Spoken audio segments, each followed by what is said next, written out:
YTN 뉴스 FM 슬기로운 라디오 생활. 안녕하세요. 아나운서 최영진입니다. 자, 조금 전 박능후 보건복지부 장관의 코로나19 백신 도입 계획 발표를 전해드렸는데요.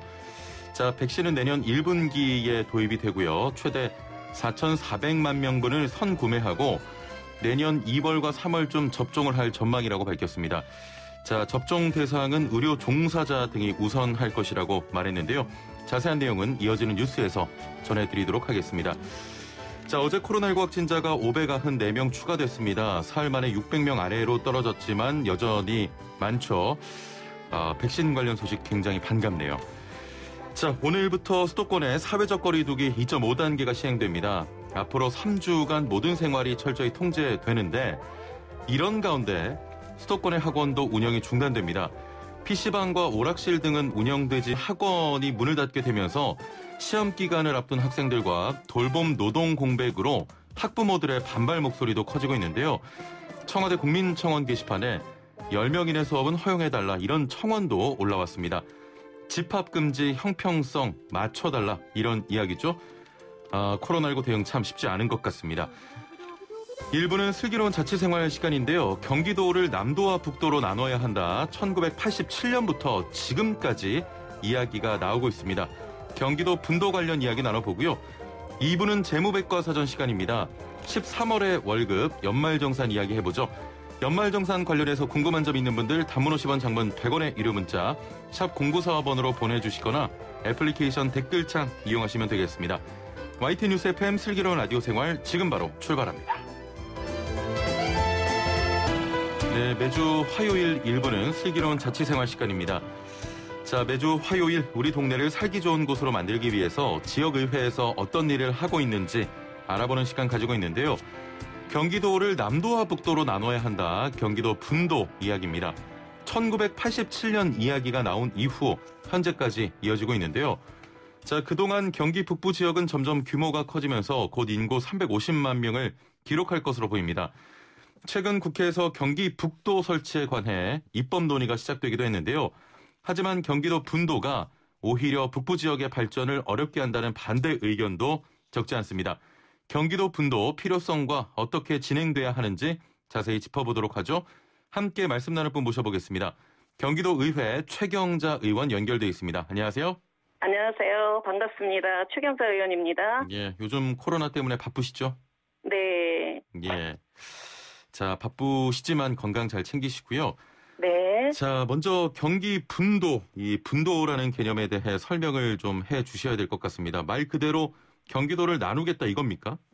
네, 그렇습니다. 한마디로 경기도를 경기 남도와 경기 북도로 나누자는 건데요. 예. 사실 많은 분들이 지금의 행정구역에 너무나 익숙해져 있기 때문에 분도를 하자는 주장이 다소 생소하게 느껴지실 수도 있을 거예요. 예. 하지만 현재 행정구역이 지금처럼 정해진 것은 다름 아닌 1896년 조선 고종 때의 일입니다. 당시 예. 고종은 경기도, 강원도, 황해도를 제외한 5도를 남도와 북도로 분리했고 조선은 13도 체제가 완성되었는데요. 예. 그때부터 130년이 지난 지금까지 광역시 승격 이외에는 행정구역 개편 논의가 전혀 이루어지지 못했습니다. 그로 인해 지금 경기도는 1,370만 명이 거주하는 우리나라에서 가장 집중화된 지역이 되었고요. 예. 따라서 이제는 행정구역 개편이 필요하다 이렇게 보고 있는 것이죠. 예. 또한 그동안 경기도 발전에 있어서 많이 소외되었던 북부 지역 주민에게도 스스로 성장할 수 있는 기회를 주어야 한다는 점에서 분도가 필요하다고 보고 있는 것입니다. 예. 자, 만약에 분도가 이루어진다면 경기도가 어떻게 바뀌게 되는 겁니까? 네, 경기도는 이미 지리적으로도 한강과 서울이라는 장애물로 단절되어 있기 때문에 예. 자연스레 경기 남부와 경기 북부가 구분되어 있는 상황이죠. 예. 일반적으로는 경기도에 31개 시군이 있는데 이 중 한강 이남 지역에 21개 시군이 있고요. 예. 경기 남도에 속할 것으로 보입니다. 한강 이북 지역에 있는 10개 시군이 경기 북도에 속할 것으로 본 의원은 생각해 보고요. 예. 현재 국회에는 두 건의 경기 북도 설치 법안이 제출되어 있는 상태입니다. 두 건의 법안의 차이가 있다면 김민철 의원안은 김포시를 경기 북도에 넣자는 아니고 예. 김성원 의원안은 빼자는 아닙니다. 김포시의 경우엔 사실 생활권이 고양 광양시와 경기 북부권에 가깝기 때문에 포함하는 안이 검토되고 있는 것으로 본 의원은 이해하고 있습니다. 예. 자, 그런데 이 분도를 분열로 보는 의견들도 있거든요. 이 부분에 대해서는 어떻게 생각하십니까? 네, 앞서서 말씀드린 것처럼 지금의 행정구역이 정착된 것이 130년 전의 일이고, 예. 오랜 기간 지금의 행정구역에서 살아왔으니 우리에게 너무나 익숙한 것이 당연한 일로 되어 있지요. 무엇을 바꾸려고 하는 것에 대해서 오히려 거부감이 드는 것은 당연한 일이라고 생각을 합니다. 하지만 변화를 분열로 보면 안 되는 것이 경기도가 팽창하면 할수록 늘어나는 행정 수요를 이미 감당하기 어렵게 되었다는 점입니다. 예. 현재 경기 북부 지역 인구는 360만 명을 넘어섰고 광역자치단체인 도 중에서 경기도를 제외하고는 제일 크다는 경남을 이미 넘어선 인구가 되어 있어 전라남도와 전라북도를 합친 인구보다도 많은 인구가 경기 북부 지역에 살고 있습니다. 예. 한마디로 두 개 도를 합친 것보다 인구가 많은데 도가 아닌 지역이 바로 경기 북부 지역인 것입니다. 그래서 우리가 이 문제를 깊이 고민해야 할 대목이라고 본 의원은 봅니다. 예. 자, 최근 상황을 보면 행정 통합에 대한 논의가 많아요. 뭐 마창진이라 그래서 마산, 창원, 진해는 이미 합쳐졌고요. 네. 대구, 경북의 행정 통합 논의, 또 광주, 전남 통합 논의 등이 오가고 있는데 경기도는 나눠져야 한다. 이유가 뭘까요? 네, 지금 행정통합 논의가 나오고 있는 지역은 사실 지리적으로도 통합이 용이한 지역이죠. 예. 즉 계란의 흰자와 노른자의 입장인 셈이라고 봅니다. 경북의 중심에 대구가 있고 전남의 중심에 광주가 있습니다. 지리적으로 전혀 단절이 없으니 자연스레 행정의 효율성을 논할 수 있는 거라고 봅니다. 예. 하지만 경기도는 그렇지 못합니다. 이미 지리적으로도 서울과 한강으로 단절되어 있고 이로 인해 북부 지역에서 남부 지역으로의 이동이 용이하지 못합니다. 예. 따라서 사실 다른 지역의 행정통합 논의를 경기도에 대입하려면 경기도와 서울을 통합해야 한다는 논의로밖에 본 의원은 볼 수가 없어서 경기도와 서울을 통합하기에는 이미 너무 몸집이 커지게 된 것이죠. 예. 수도권 집중 문제를 풀기는커녕 더 꼬이게 만들 수밖에 없다는 것이라고 봅니다. 예, 알겠습니다. 네. 자, 경기도 뭐 우리나라에서 가장 큰 자치행정구역 중 하나인데 물리적인 범위도 굉장히 넓어요. 네. 이런 부분도 좀 생각해봐야 되지 않겠습니까? 네, 경기도라는 어원은 사실 수도 주변이라는 뜻을 가지고 있습니다. 그래서 수도인 서울을 에워싸고 있는 지역이 경기도가 된 것이죠. 예. 지역의 특색이 강하지 않을 것 같은 경기도에도 사실 독특한 지역의 문화가 존재하고 있습니다. 그렇습니다. 흔히 경기도의 문화를 얘기할 때 수원, 인천, 개성의 문화가 섞여 있다는 말을 하곤 해요. 그만큼 지역 고유의 이질적 문화의 뒤섞여 경기도의 문화를 이루고 있다고 할 수 있습니다. 그런데 현재는 인천이 이미 독립되어 나갔고 개성의 문화권을 간직한 곳이 바로 경기 북부 지역이고 수원의 문화권을 간직한 곳이 경기 남부 지역이라고 볼 수 있습니다. 이 때문에 수원 중심의 행정에 익숙해진 지금까지도 경기 북부 지역 주민들은 많은 불편함과 동시에 분도를 희망하는 문화가 싹트는 원인이 되지 않았나 본 의원은 생각을 하고 있습니다. 예. 자, 사실 그 경기 북부 지역 같은 경우는 한반도 중심에 위치를 하다 보니까 70년간 안보라는 이유가 있었어요. 그러니까 군사 시설이 밀집돼 있어서 이게 발전이 좀 어렵지 않을까, 또 인구수나 산업 형태 등을 볼 때 나뉘어진 후에 성장이 가능할까, 이런 우려도 있습니다. 이 부분은 어떻게 보십니까? 규제 정책에 의해서 그런 부분이 많이 제한적으로 집행되어 왔었죠. 사실 많은 분들이 경기도가 분도가 되면 경기 북부가 재정적으로 더 가난해질 것이다. 또는 지금 경기 남부의 세수가 북부로 많이 흘러들어가서 지금 그만큼이라도 사는 것이다라는 여러 가지 근거 없는 이야기들을 하시는 분들이 참 많습니다. 하지만 솔직히 이와 관련하여 정확한 통계 자체를 내본 적이 없기 때문에 이렇다 저렇다 근거를 가지고 말하기는 어렵다고 봅니다. 저는 이런 이야기들이 떠드는 것 자체가 분도를 반대하는 쪽에서 자비적인 통계를 꺼내서 유리하게 이용하는 것은 아닐까라는 생각을 해봤고요. 앞서서 말씀드렸습니다만 경기 북부의 인구는 이미 전라남북도를 합한 인구보다도 많고 분도가 당장 이루어져도 전국에서 세 번째로 큰 광역자치단체 규모가 경기 북도가 됩니다. 그래서 더 가난해질 거다, 누구도 그렇게 말할 수는 없다고 봅니다. 오히려 그동안 행정의 중심이 수원에 있었고 모든 정책 결정이 경기 경기 남부의 시각에서 일방적으로 진행되다 보니 도로부터 철도에 이르기까지 모든 SOC 예산 배정에 있어 경기 북부는 늘상 후순위로 밀려왔던 것이 현실입니다. 이 같은 문제점들을 극복할 수 있는 방안 중에 하나가 이제는 분도를 논의할 때가 되었다라고 보고 있는 것이죠. 예. 자, 좀 더 깊게 들어가서 예산도 나눠집니다. 조금 전에 살짝 언급하셨는데 예산은 축소되지 않겠습니까? 네. 그 부분에 있어서 행정의 효율성은 대단히 중요한 문제라고 봅니다. 그렇다고 무턱대고 통합으로 운영하는 것이 능사인 것도 아니고요. 그래서 이를테면 학생 100명에게 수업을 해야 하는데 행정의 효율성만 따진다면 강당에다 그냥 100명의 학생을 다 넣어놓고 수업하면 되겠죠. 그러면 선생님도 많이 필요가 없을 것이고 예산도 절감할 수 있겠죠. 또한 진도도 한꺼번에 동시에 나가면 되니까 평가를 할 때도 공정하지 않겠습니까? 하지만 현실은 그렇지 않잖아요. 아이들의 학습권도 보장해 주어야 하고 한 명 한 명의 아이들을 보듬어가면 최적의 수업 환경을 만들어 주어야 하는 것이 국가의 의무인 것입니다. 이제는 북부 주민들을 보듬는 행정이 필요할 때입니다. 일방적 행정이 통하는 시대가 아닙니다. 그러기 위해서 지방분권이 필요한 것이고 지방분권 정신에 따라 분도가 필요한 시기가 되었다고 보는 것입니다. 알겠습니다. 자, 애청자분들도 의견을 보내주고 계신데요. 1632번님도 남북으로 나뉘어야 합니다. 동쪽에서 북쪽까지 거리가 너무 멀고요. 중간에 서울이 있어서 발전에 저해된다고 봅니다. 자, 분도해야 된다 이런 의견이었고요. 자, 애청자분들도 경기도 나누는 문제 여러분의 의견을 구합니다. 단문 50원, 장문 100원의 유료 문자 샵 0945번으로 분도 어떻게 생각하시는지 보내주시면 되겠습니다. 자, 가장 중요한 건 사실 그 주민의 의견 아니겠습니까?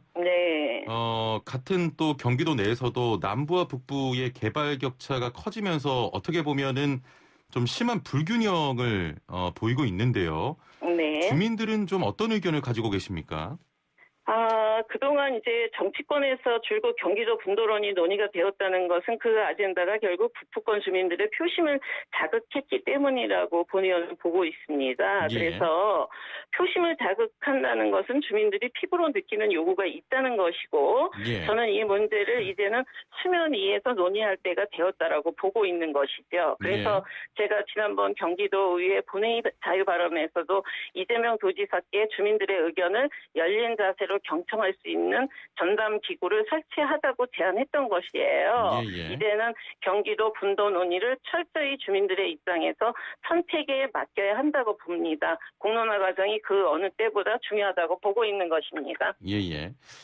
자, 이 분도 논의가 제가 알기로는 그 김영삼 전 대통령도 그 당시 대선 공약으로 삼은 바 있다 이렇게 알고 있는데 33년이 흘렀어요. 좀 변화가 있었다고 보십니까? 1987년 이후에? 변화는 이제 최근에 들어서 지난 국회에서 문희상 국회의장님께서 발의했었던 평화특별도 설치 법률안 다음에 근본 국회의원 중에 김민철 의원께서 이제 입법하겠다라는 공청회까지 한 것이 가장 큰 변화라고 본의원은 봅니다. 그래서 그동안 경기 북부 주민들의 표심을 자극하기 위한 정치인들의 공약 사항으로만 거론되었던 것으로 그렇게 보고 있어서 이게 선거 때마다 언급은 됐는데 선거가 끝나면 좀 흐지부지하는 현상이 있었거든요.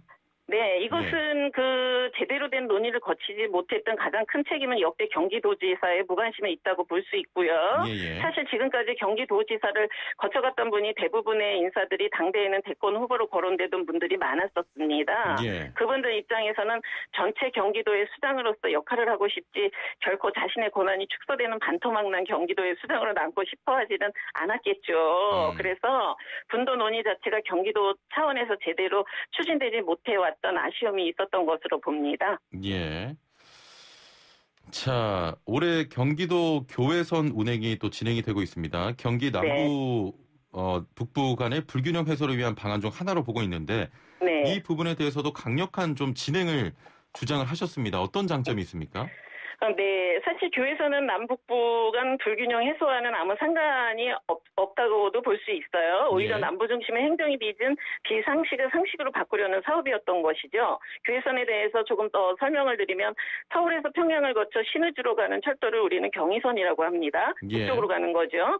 또 서울에서 철원을 거쳐 원산으로 가는 철도를 우리는 경원선이라고 합니다. 이것은 동쪽으로 가는 거죠. 바로 경의선과 경원선의 분기점이 되는 철도가 바로 교회선입니다. 예. 지금은 고양시와 의정부시를 연결하는 유일한 철도인 것이죠. 문제는 일제 강점기에 만들어진 이 철도가 이용자가 적다는 이유로 일방적으로 운행이 멈췄다는 것입니다. 고양시와 의정부시를 연결한 유일한 철도였는데 말이죠. 예. 공교롭게 철길이 끊긴 날이 KTX가 개통된 날이고 수익이 되는 철도만을 유지하려는 민영화된 코레일과 경기 북부 유일의 철길이 갖는 상징성을 간과한 경기도가 합작한 것이 교회선의 운행 중단이었다고 저는 보고 있습니다. 예. 사실 이용자는 그렇습니다. 지하철처럼 자주 다니면 자주 이용하게 되지만 하루에 몇 차례 다니지 않으면 잘 이용하지 않는 법이거든요. 예. 그래서 제가 지난번 본회의 자유발언에서도 교회선은 엄연히 철길도 놓여 있고 장기적인 운행만 보장된다면 도민이 편안히 철도를 이용할 수 있는데 북부의 유일의 철길을 이렇게 방치해서는 안 된다는 제안을 했던 것이고 다행히 이번 국회 예산심의에서 교회선 재개통을 위한 시설개보수비 예산 40억 원이 책정되어서 2023년도부터는 다시 교회선이 재개된다는 소식이 들려오고 있어서 흐뭇하게 저는 지켜보고 있는 것입니다. 예, 네. 알겠습니다. 이제 한 20초 정도 시간 남았는데 네. 자, 분도 진행을 위해서 사전 기반이나 준비 등 필요한 부분 간단하게 좀 설명을 부탁드리겠습니다.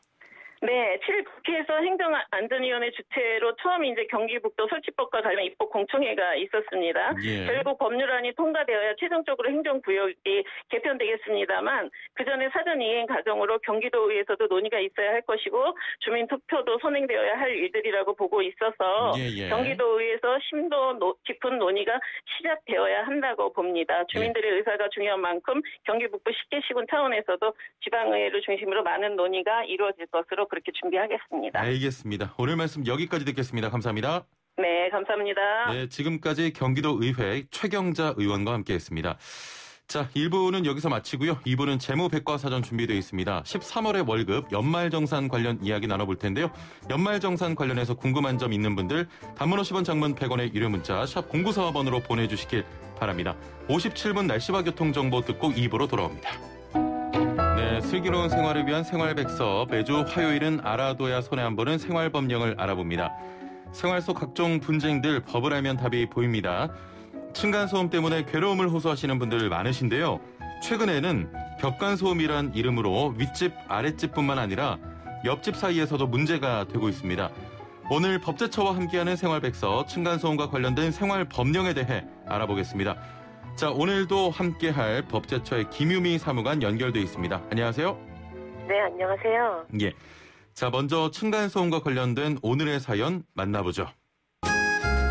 최근에 아파트로 이사를 왔는데요. 위층 화장실에서 물을 사용할 때마다 그 소리가 너무 크게 들리는 것 같습니다. 특히 밤에는 주위가 조용해서 그런지 더 잘 들리는데요.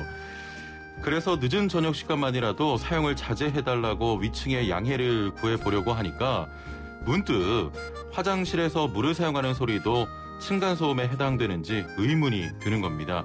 과연 이런 소음도 층간소음에 해당될까요?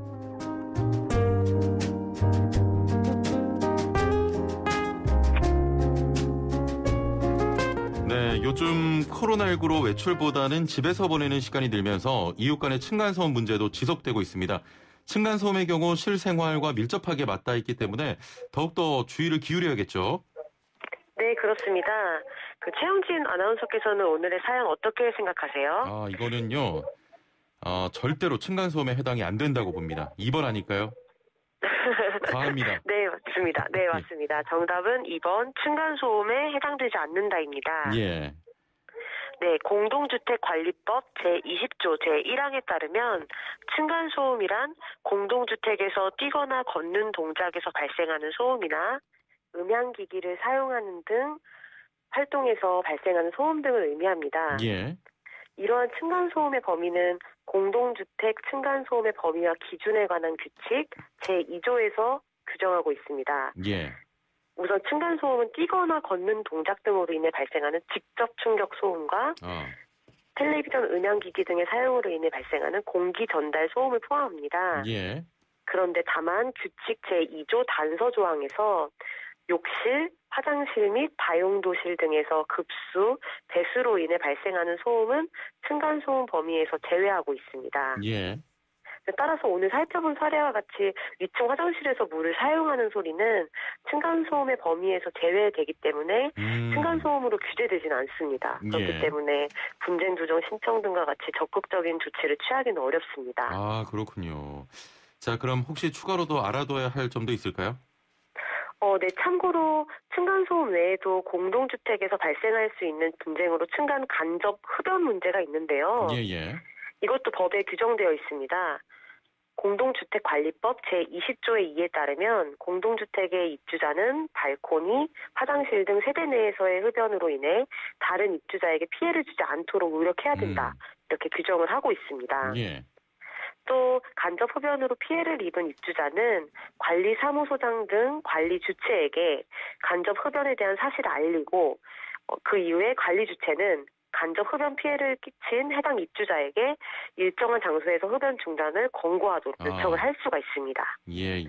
네, 그래서 이 경우에는 간접 흡연 피해를 끼친 입주자는 관리 주체의 권고에 협조를 해야 될 의무가 있다는 점도 알아두시면 좋을 것 같습니다. 네, 알겠습니다. 알아두면 손해 안 보는 생활법령 법제처와 함께했습니다. 감사합니다. 네, 감사합니다. 네, 지금까지 법제처의 김유미 사무관이었습니다.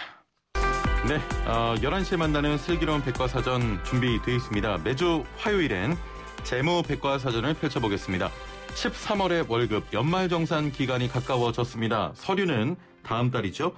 자, 내년 1월에 제출하지만 올해 12월 31일까지 발생할 모든 비용과 저축 등의 서류를 준비해야 하기 때문에 미리미리 준비해야겠습니다. 올해 연말정산 잘 준비하고 있는지 또 놓치고 있는 부분은 없는지 함께 짚어보겠습니다. 오늘의 주제 이외에도 살던 집을 팔지 못하고 이사해서 1가구 2주택이 됐을 때 세금은 어떻게 되는지, 또 부부 공동 명의로 집을 보유하면 절세 효과가 있는지 등등 방송 들으시면서 부동산 세금에 대해 궁금한 점 있는 분들 단문 50원 장문 100원의 유료 문자 샵 0945번으로 보내주시길 바랍니다. YTN 라디오 유튜브와 애플리케이션 댓글창도 열려 있습니다. 자, 그럼 함께 말씀 나눌 분 모셔보죠. 신한은행 부동산 투자자문센터의 우병탁 팀장과 함께하겠습니다. 안녕하세요. 안녕하세요. 예. 마이크가 들어오기 전에 바로 날이 추워졌네요. 인사하시다가. 네네네. 날이 많이 추워졌죠? 네, 맞습니다. 예. 좀 어떻게 지내십니까? 요즘엔 코로나 때문에 대외적인 활동이 좀 많이 제한되어 있고요. 그래서 상담이나 이런 것들도 주로 이제 화상 상담으로 전환하고 있는 추세입니다. 혹시 주머니 사정에는 좀 타격이 있습니까? 저희는 이제 직장인이라서 그거 하나는 다행인 것 같습니다. 예. 자, 저희가 사실 팀장님과 함께 부동산 세금 관련 내용만 좀 알아보다가 오늘은 연말을 맞아서 연말정산 총정리 시간을 가져보려고 부탁을 드렸습니다. 13월에 월급이 좀 될 수 있도록 잘 부탁드리고요. 방금 얘기한 것처럼 연말정산을 13월에 월급 또는 13월에 세금 폭탄이라고도 하는데 내년 1월에 신고해서 이런 이름이 붙여진 거죠? 네, 맞습니다. 연말정산을 잘 챙기게 되면 보통 이제 한 달치 월급 정도를 돌려받을 수 있는 가능성이 있기 때문에 13월에 월급이라는 별칭이 붙었고요. 예. 반대의 경우도 있을 수 있습니다. 네, 내년 1월에 각 회사에 서류를 제출하고 2월달 월급에서 환급을 받게 되는데 실제 그 비용이나 내용들은 올해 연말까지 사용한 비용이나 저축이기 때문에 12월 31일까지 미리 챙기셔야 될 필요가 있습니다. 예. 해마다 이렇게 하고는 있지만 어떤 구조인지 모르는 분들이 많아요. 연말정산 구조에 대해서 설명을 좀 해주시겠습니까? 네, 그러니까 근로소득자, 즉 회사를 다니고 있다면 매월 월급을 받을 때 간이세액표라는 것에 의해서 회사에서 월급의 일정액을 소득세의 원천징수 세액으로 떼고 줍니다. 그러니까 세금을 떼고 주는 거죠. 이렇게 12개월 동안 냈던 세금이 나중에 실제로 내야 될 소득세보다 많을 수도 있고 적을 수도 있는데요. 임시로 추정해서 뗀 것이기 때문에 그렇습니다. 그걸 이제 다음 연도 1월 달에 연말정산, 말 그대로 정산하는 과정을 거치는 거고요. 원천징수로 미리 간이세액표에 의해서 납부한 세금이 실제로 내야 될 세금보다 많으면 환급세액으로 돌려받게 되고 적을 때에는 말씀하신 것처럼 추가로 폭탄처럼 내야 되는 상황이 됩니다. 예. 이때 이제 근로소득자의 경우에는 뭐 흔히 유리지갑이라고 표현을 하는데요. 즉 소득이 다 드러날 수밖에는 없기 때문에 다른 소득자에 비해서 다양한 공제, 즉 비용 처리의 혜택을 연말정산에서 주고 있는 거고요. 가령 주택담보대출을 받았다든지 신용카드를 많이 썼다든지 또는 저축을 많이 했다든지 그런 내용들입니다. 예. 우리가 챙겨야 되는 비용들도 바로 그런 비용이나 저축 부분입니다. 그렇습니다. 자, 공제 종류도 많고 조건들도 참 다양한데 그래서 전부를 소개하기엔 좀 시간상 어려울 것 같고 올해 바뀌는 것들 중에 눈여겨봐야 할 것 어떤 게 있겠습니까? 네, 우선 총급여 7천만 원 이하인 경우 박물관이나 미술관, 공연장 입장료와 도서비를 신용카드로 쓴 금액은 신용카드 소득공제에서 추가로 100만 원을 더 공제받을 수 있도록 됐습니다. 예. 공제율도 일반적인 다른 카드 사용할 때 20%보다 더 높은 30%를 공제해 주고요. 다만 이제 올 연말에는 코로나 때문에 공연장을 찾기는 굉장히 좀 어렵게 됐기 때문에 도서비는 가능하니까 연말까지 사보셔야 되는 책이 있으면 책을 잔뜩 사서 보시는 것도 방법이겠습니다. 최대 100만 원입니까? 네, 맞습니다. 그 추가로 적용되는 게 이제 100만 원이고요. 예. 참고로 이제 신용카드 공제의 경우에는 신용카드보다 체크카드와 같은 직불카드 이용 금액이 공제율이 더 높거든요. 예. 그래서 신용카드 공제는 전체 총 급여의 25% 이상을 쓴다라고 하는 것을 요건으로 하고 있고요. 예. 따라서 최소 사용 금액인 25%까지는 신용카드로 사용을 하고 신용카드 사용에 따른 할인 혜택을 충분히 보고 난 다음에 나머지는 체크카드나 현금 영수증 같은 것으로 쓰는 것이 약간 더 유리하게 됩니다. 예. 이때 자녀라든지 아니면 소득이 없으신 부모님이 쓰신 카드 사용액도 본인의 공제 대상으로 쓸 수 있다는 점을 알아두시면 좋을 것 같고요. 예. 네, 마찬가지로 총급여 7천 이하라면 이제 산후조리원 지출 비용도 200만 원까지 의료비 세액 공제가 가능한데요. 이 산후조리원 비용은 2019년 이전에는 연말정산 간소화 서비스에서 조회가 되지 않다가 19년도부터는 간소화 서비스에서도 조회가 가능하기 때문에 이 부분을 좀 챙겨보실 필요가 있습니다. 예. 네, 또 월세에 대한 세액 공제도 이번에 19년도부터 확대가 좀 되었는데요. 월세로 임차를 쓰고 계시는 분이라면 공제를 꼭 받으셔야 됩니다. 전에는 이게 국민주택 규모 이하, 즉 전용 85제곱미터 이하의 경우에만 가능했는데 작년부터는 국민주택 규모를 초과하는 경우라도 그 임차한 주택의 기준 시가가 3억 이하라면 월세 세액 공제가 가능하게 되었거든요. 총급여 7천 이하일 때는 월세액의 10%, 5,500 이하일 때는 12% 공제가 가능하고 총 한도는 750만 원이거든요. 이게 이제 최대 90만 원을 공제받게 되는데요. 흔히 얘기하는 연말정산에서 소득공제, 그 소득에서 차감해 주는 것이 아니라 세액공제, 세금에서 차감을 해주는 것이기 때문에 공제 그대로 세금이 줄어든다고 보면 되고 굉장히 클 수 있습니다. 그래서 그렇군요. 예, 월세 임차 중인 1인 가구라면 꼭 챙기셔야 되는 항목입니다. 예. 그러면은 신용카드로 책을 사면 어떻게 됩니까? 신용카드 공제액에서 도서 구입비는 빠집니까? 그러니까 신용카드 공제액에 포함돼서 다른 항목보다 추가로 더 높은 공제율을 받는 거죠. 예. 최대 100만 원까지. 그러면은 책을 미리 많이 사놔야 되겠군요. 그렇죠. 내년에 읽으실 책을 올해 연말까지 사두시는 것도 좋습니다. 알겠습니다. 저도 요즘 책 굉장히 많이 사는데 집에 아무래도 많이 또 많이 있다 있으니까. 보니까 맞습니다. 책을 오늘 또 가서 사야겠네요. 네. 자, 세액공제에 대해서 말씀해 주셨는데 IRP로 납입한 금액도 역시 세액공제 대상이죠? 네, 맞습니다. IRP의 경우에는 연간 1,800만 원까지 납입이 가능하고 총 급여에 따라서 12에서 15%의 세액공제를 받을 수 있는 세액공제 항목입니다. 그러니까 불입을 한 금액을 기준으로 최대 700만 원까지 세액공제가 되고요. 금액을 700만 원까지 하게 되니까 세금으로 돌려받는 금액은 최대 105만 원 정도가 된다고 생각하시면 됩니다. 이 IRP하고 비슷한 게 이제 연금저축 같은 경우도 세액공제를 받을 수 있는 저축 상품인데요. 그 금액은 400만 원 한도이고요. 이 두 가지를 한꺼번에 갖고 계시는 경우에는 IRP하고 합쳐서 총 700만 원까지 한도로 세액공제를 받을 수 있습니다. 자, 그렇다면 연말정산에서 챙겨야 할 중요한 부분도 어떤 것들이 있겠습니까? 네, 사실 지금 여태까지 말씀드린 부분들은 이제 물적 공제라고 해서 저축이나 아니면 소비에 대해서 공제를 받는 거고요. 실제로 연말정산에서 이보다 더 중요한 것 중에 하나가 이제 인적 공제입니다. 즉 부양 가족에 대한 공제가 공제 효과가 상대적으로 굉장히 큰 편이고요. 가령 부모님의 경우에는 1인당 150만 원 기본 공제에다가 70세 이상이실 경우에는 경로우대 공제 100만 원. 까지 추가가 되고요. 만약 외벌이라면 장인 장모님, 부양하고 있는 장인 장모님도 공제 대상으로 넣을 수 있으니까요. 한 사람 늘어날 때마다 공제받는 금액이 굉장히 크죠. 다만 이제 부모님의 경우에는 연간 100만 원 이상의 과세소득, 그러니까 다른 소득이 있으시게 되면 공제 대상에서는 제외됩니다. 반대로 얘기하면 100만 원 이하의 과세소득, 이게 이제 월급을 받고 계신다라고 하면 1년간 급여가 500만 원 이하일 때, 그다음에 연금으로 생활하고 계신다라고 하면 516만 원 이하의 연금을 받고 계시면 꼭 같이 모시고 사는 부모님이 아니라도 예. 부양가족으로 등록해서 기본공제 등을 받을 수 있습니다. 예. 자, 오늘 중요한 부분 많이 좀 말씀해 주셨는데 연말정산과 관련해서 궁금한 점 있는 분들 단문 50원, 장문 100원의 유료 문자 샵 0945번으로 지금 바로 보내주시면 저희가 답변해 드리겠습니다. 또 연말정산 외에도 부동산 관련 세금도 좋습니다. 지금 바로 서둘러 주시길 바라겠습니다. 0606번님께서는 배우자가 운영 중이던 여행사를 코로나로 인해 폐업해서 실업자가 됐습니다. 저는 직장인이고요. 배우자를 부양가족으로 등록해서 혜택을 받을 수 있을까요? 하셨네요.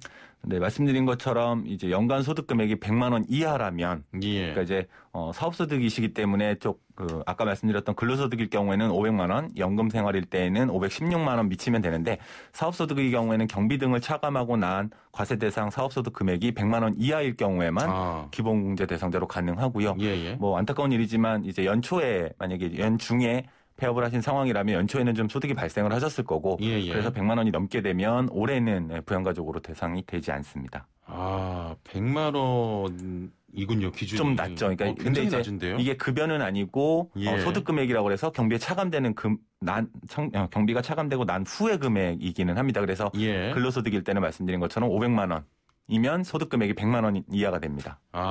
예, 알겠습니다. 조금 전에 속보가 하나가 들어왔습니다. 자, 공수처법 개정안이 국회 법제사법위원회를 통과했습니다. 지금 여야가 이 공수처법 개정안 통과를 두고 굉장히 좀 극한 상황으로 치닫고 있는데요.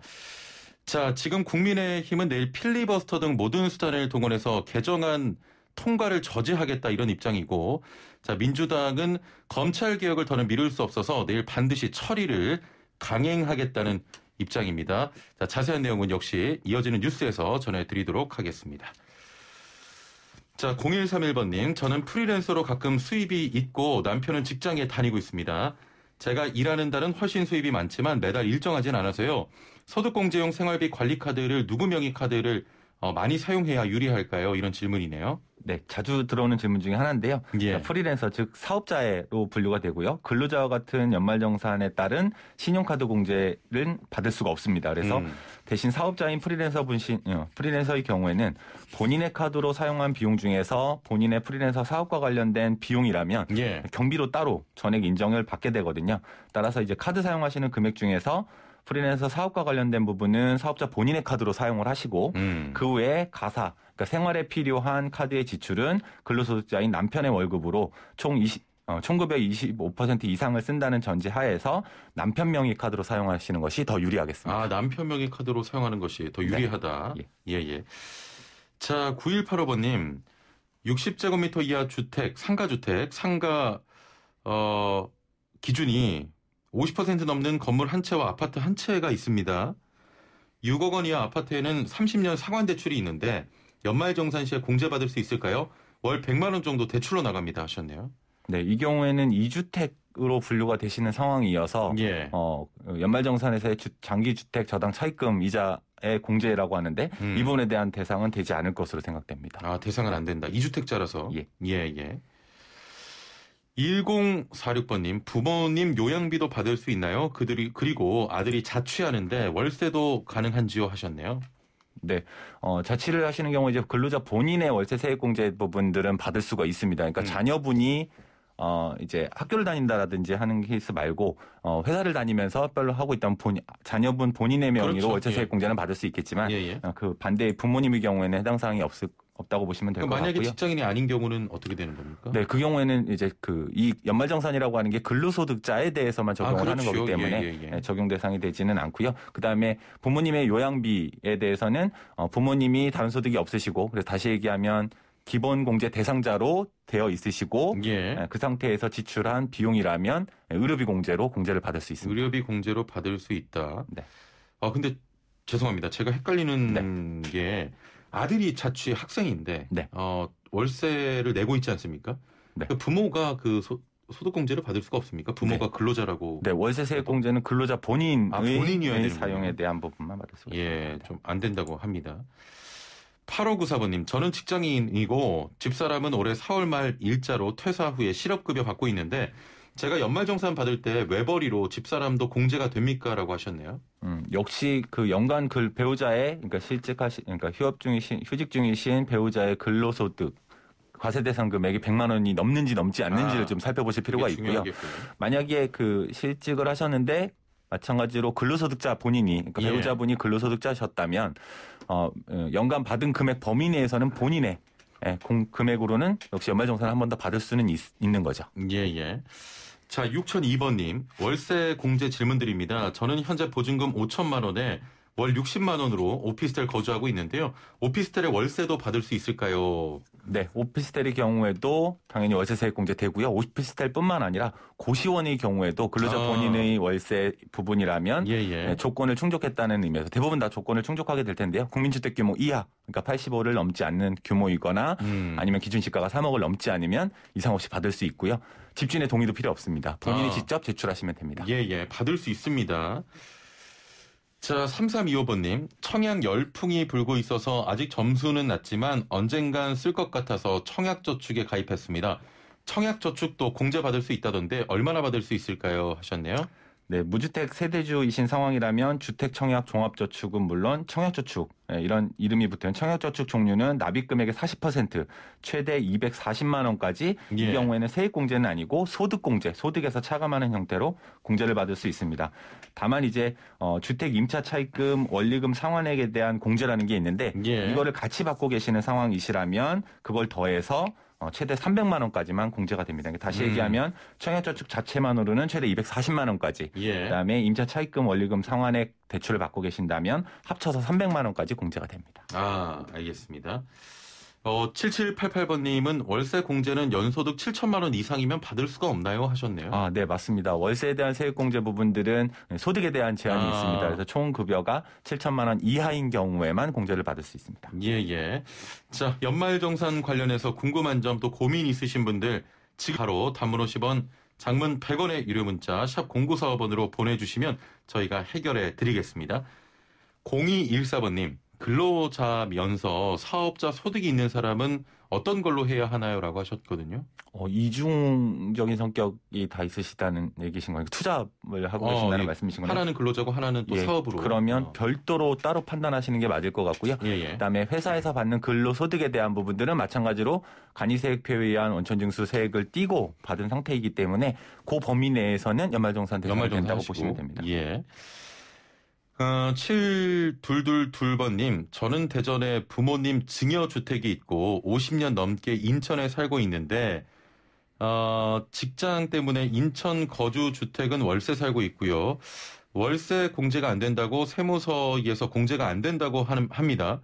이 공제가 안 됩니까? 라고 하셨거든요. 네, 역시나 증여를 받으신 집이 따로 있으시다라는 말씀이신 것 같습니다. 그런 것 같습니다. 그러면 공제 대상이 되진 않습니다. 0532번님, 주택담보대출의 이자에 대해 공제를 받고 있는데 오늘 연말에 이사 때문에 담보대출을 새로 받으려고 하니까 은행에서 기존 대출을 갚지 않고 새로 받는 과정에서 오래 냈던 이자를 연말정산 받지 못한다고 합니다. 이게 맞는 말입니까? 라고 하셨네요. 네, 장기주택 저당 차입금, 즉 취득할 당시에, 그러니까 구입을 할 당시에 기준시가가 5억 이하인 주택담보대출의 이자 상환액에 대해서는 그러니까 최대 1,800만 원까지 이자 낸 금액을 공제받게 되는데요. 이게 이제 매년 조건 자체가 12월 31일 현재 유지된 대출이어야 됩니다. 그러다 보니까 연말에 갈아타기를 하는 과정 중에서 해당 대출이 다 상환된 상태이거나 아니면 이제 보통 다시 옮겨가는 과정 중에서 새로 또 대출을 받게 되는데요. 그게 이제 같은 조건, 다시 얘기하면 기준시가 5억 이하인 주택담보대출인 상황이면 이때는 이어서 받을 수가 있습니다. 그러니까 기존에 냈던 것도 이어서 받을 수 있는데 지금 말씀하신 케이스에서는 예를 들면 대출이 다 상환되고 나서 새로 안 받았거나 아니면 똑같이 주택담보대출을 받기는 하였으나 새로 옮겨가는 집의 기준시가가 이번에는 이제 기준시가 5억을 기준을 넘어버린 거죠. 그런 경우라면 1년 동안에 그러니까 11월까지 냈던 이자에 대해서는 공제를 못 받게 되기 때문에 주의가 좀 필요합니다. 8030번님. 저희 부모님 중에서는 아버지는 국민연금을 받으시고 어머님은 국민연금을 안 받으시는 것 같은데 이럴 경우 어머님만 부양가족으로 추가할 수 있나요? 하셨네요. 네, 맞습니다. 그러니까 연금소득의 경우에는 아까 말씀드린 것처럼 연간 총연금액이 516만 원을 넘지 않을 경우에는 연간 소득금액이 100만 원 이하가 되게 됩니다. 그래서 이 경우에는 이제 연금을 받고 계시지 않으시는 어머님은 당연히 기본공제 대상자로 올릴 수가 있고요. 아버님의 경우에도 지금 현재 노령연금으로 받고 계시는 상황이시다라고 하면 이 연금으로 받는 금액들 전부가 과세 대상인 건 아닙니다. 정확하게는 2001년도 이전에 불입했던 부분에서 받는 연금액이 있고 2002년 이후에 불입한 금액에서 받는 연금액이 있어요. 그러니까 실제로 연금을 받는 금액 중에서 과세 대상이 되는 금액과 과세 대상이 아닌 금액이 있습니다.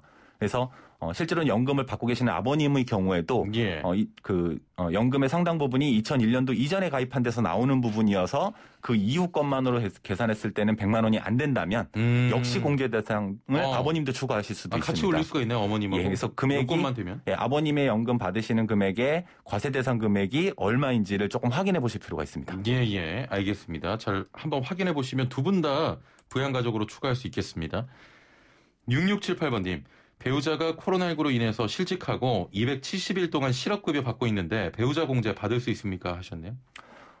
실업급여의 기준에는 제가 정확하게 알고 있지 못하는데 생각에는 실업급여의 성격상 다른 소득으로 과세 대상 소득으로 잡히지 않을 걸로 보여지고요. 그런 의미에서는 기본공제 대상자로 잡을 수 있을 거라고 보여집니다. 2944번님, 다이어트용 한약 구입비는 의료 비용이 아니라고 하는데 이게 맞는 말입니까? 라고 하셨네요. 네, 맞습니다. 연말정산에서 공제되는 의료비에는 다이어트나 아니면 건강 증진을 위한 의약품 구입비는 의료비 공제 대상이 아니고요. 마찬가지로 외국의 의료기관에 지출한 비용도 공제 대상에서는 제외됩니다. 참 이게 연말정산인데도 사례가 굉장히 다양하는데 그러네요. 공부를 많이 하십니까? 그렇지는 않고요. 이게 저도 어떻게 다 알아요? 저도 이제 제 거 하면서 챙겨보는 부분들이 많이 있습니다.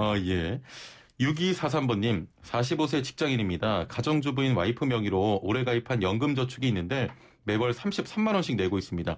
이것도 공제 받을 수가 있나요? 하셨네요. 네, 안타깝게도 연금저축 같은 경우에도 연말정산을 받는 근로자 본인 명의의 저축에 대해서만 공제가 가능하기 때문에 배우자 명의의 연금저축은 공제를 받을 수는 없습니다. 자, 1032번님, 지난해는 시골에 계신 어머님의 부양가족 공제를 동생이 받았습니다.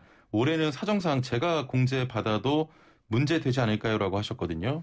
네, 옮겨가면서 받으신 부모님을 본인의 각자 형제들 중에 한 사람의 기본공제 대상자로 올리는 거는 가능합니다. 다만 이제 이 과정 중에서 매년 국세청에서 발표하는 자료들에 의하면 형제 간의 부모님들을 이제 한 분이죠. 근데 이제 중복적으로, 그러니까 자녀분 중에 한 분이 받았는데 그걸 모르고 다른 자녀분들이 또 받는 경우들도 많이 있어서 이 부분만 주의하신다라고 하면 연도별로 바꿔서 하시는 거는 상관이 없겠습니다.